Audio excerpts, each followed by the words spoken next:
Hi, it's Jill from Jilly Bean Studio. I hope you're well. And today I am gonna set up and play in a brand new journal. So I hope you can come along for making a composition notebook junk journal. I have loved my other journal and played in it for a few months, and now I'm ready for the new one. So in today's video, I am jumping into a composition notebook junk journal. I will take you along step by step if you want to do one, how I set it up, the things I have learned along the way. I definitely was inspired by a number of other journalers in this process. And today, if you want to make one or just get ideas for decorating pages, I hope this video will give you some ideas too. So I decided to put in some post-it notes or sticky notes to kind of help me plan. The first part of this video will definitely be figuring out how you want to use your composition notebook junk journal. I am a journaler that does not journal every single day, so that made a big difference how I set it up. And then also a little bit about decorating pages. I definitely did not want to face the blank page, as they say, right? So I have some ideas for decorating. Oh yeah, and definitely a cup of whatever you enjoy. So as I said, I was inspired by a lot of other journalers. I spent a bunch of time on Elizabeth's playlist from Never Hopeless and Melanie Sullivan's channel. And then later I noticed Rebecca Hoot had a whole series. So there's lots out there to give you ideas. So junk journals come in all shapes and sizes. You can do them in composition notebooks. You can leave the pages in. You can take some pages out. And today I am removing some of the pages so that I don't get that ginormous gator mouth. Definitely it's going to be full, but I needed to start by removing pages. So I'm just going to share the process in this little one. It's just adorable. I love this little half-size composition notebook. I saw, actually, today's video is full of other YouTube videos I saw. Kat Hand is doing, I think, collages in a half-size composition notebook. So if you want to start with that size, that's another idea too. And this kind of DIY journaling is really picking out what style of journal do you want to do? What's your journaling habits? And if you don't know, that's okay too. It's a free-flowing process. You learn by doing. I am a journaler that definitely is going to do a few pages a week, maybe 4 or 5. So I'm going to for sure double up my pages. I definitely want some pockets. And I'm feeling, because this composition notebook has 100 pages, the one on the left, the large size, I am definitely going to more than double some of the pages. So my process was to figure out how I'm going to do this in the large size journal, but I'm just going to show you in the little guy now if you want to set up your pages. And pardon me, my voice is, I definitely have a little something going on again, but I hope you can hear me well. So estimate the number of pages you need to start out. I don't journal every day. And then the length of time you think you're going to journal. So I'm going to journal in this notebook as my creative journal for about 3 months. I need 4 pages a week, I'm estimating, and that would be 16 pages, but I want extra pages in that count, so I'm rounding up to 20. So my count for this composition notebook is I need around 60 pages. Again, it's an estimate. And to do this, I pre-planned and made sure I used post-it notes and kind of stuck them in. And then I did a lot of decorating, again, inspired by a lot of other journalers. So many use watercolor paints, pretty papers. This is some wallpaper, stickers. So I'll get into that in the second part of the video. So here's my twist or take on it. I think if you're just doubling up your pages, then it's pretty easy math. But as we go along, if you're, removing pages like I'm gonna do so I don't have that huge gator mouth, you just start by counting in that way. So I hope all this makes sense, but hopefully showing you will make sense.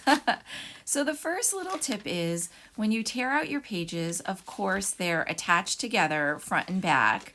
So I just took out one from the front and its buddy is in the back of the notebook. And of course, each of these are double-sided. So in the end, you really have 4 journaling pages front and back. So that will help you kind of with your count. And then, so the first method is just simply remove pages. Consider that in your count. The second method is to double your pages and just glue stick them together. And that will help you in your count. So you can figure that out. But I'm going to go into a method that I call the sandwich method. And I have seen Kat Hand do this as well. I don't know what she calls it. I'm going to take out more than gluing 2 pages rather and taking out pages.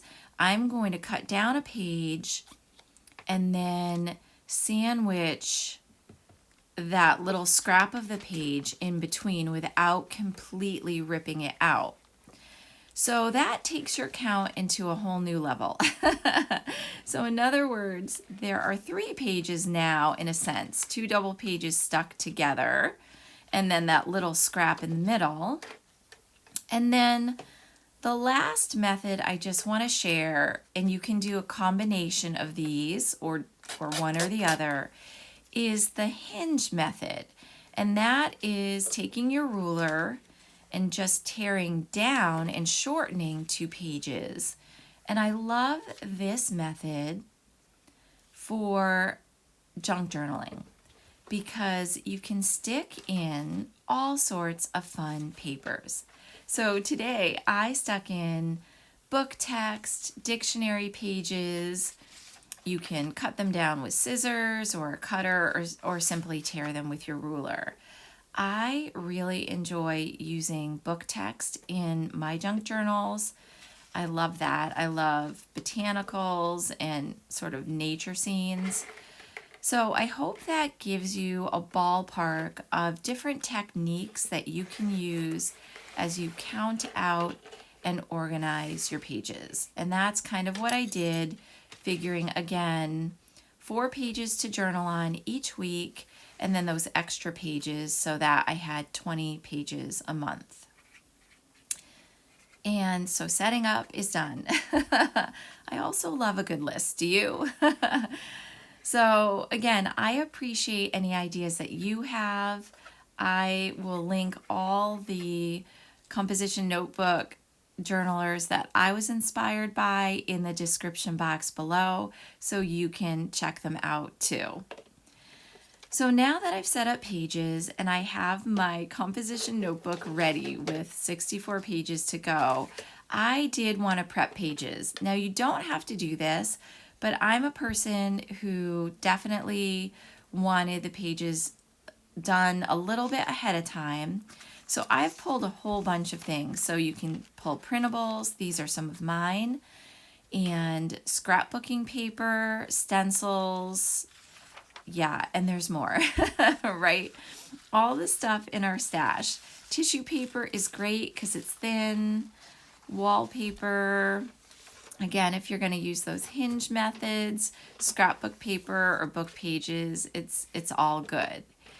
And I think that I'm a person that's not going to be bothered by, say that I jump into the month of November and the pages aren't so matchy maybe with the seasons or whatever, because I do live in New England and we do have, all of the 4 seasons pretty clear. That doesn't bother me. I can add tip-ins or journal over it. So I do like the pages set up. And what I was showing you is a lot of pages get nice and crinkly and crumply with watercolor, so you can just ink over them.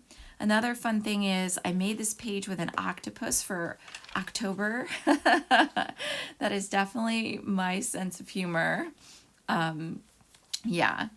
And just go over it with fun supplies. I've used tempera paints on those tempera paint sticks. This one I've done on camera, and this was one in my last video. I will link that below as well, where I had 3 different watercolor backgrounds that you can use in journals. So that was a lot of fun. Again, that's another inking page where you just run the ink over the top. Stenciling, pockets, you know. Oh yeah, ooh, and here's a blank page. We'll have to get to that later. So I did put a ribbon in the middle to give it a little bit of support. Some washi tape on the ends of the pages. And just some pretty papers. Put in what you like and what inspires you, and you will be, I think, very happy when you set up your journal. So again, I hope you're well. I hope your journaling is going well. If you have some ideas for me, I would love to hear them in the comments below. My last tip for you today is to leave yourself presents. I've done this in all sorts of journals. I guess I'm a person who likes a variety of styles of journals. And so this idea of leaving presents for yourself is really simple, but I find it really fun. And that is, don't necessarily glue things down. Just tuck them into your journal. So I have, bits of scraps of fabric. These are some fun tissue papers. Some I bought at the store. Some I painted on with paint. Or this one I stamped on with some Stays On ink. So leave little presents for yourself. Tuck them into your pages. You may or may not want to use them as you journal that particular week, but they're there if you do. And it's kind of fun to open up your journal and have little things ready for you. So that was my process, and I hope it helps you with ideas for prepping or decorating. I am really excited to use this composition notebook for the fall. And I also hope to share my last journal with you in a flip through coming up soon in the next week or 2. So happy journaling to you, and thank you so much for watching.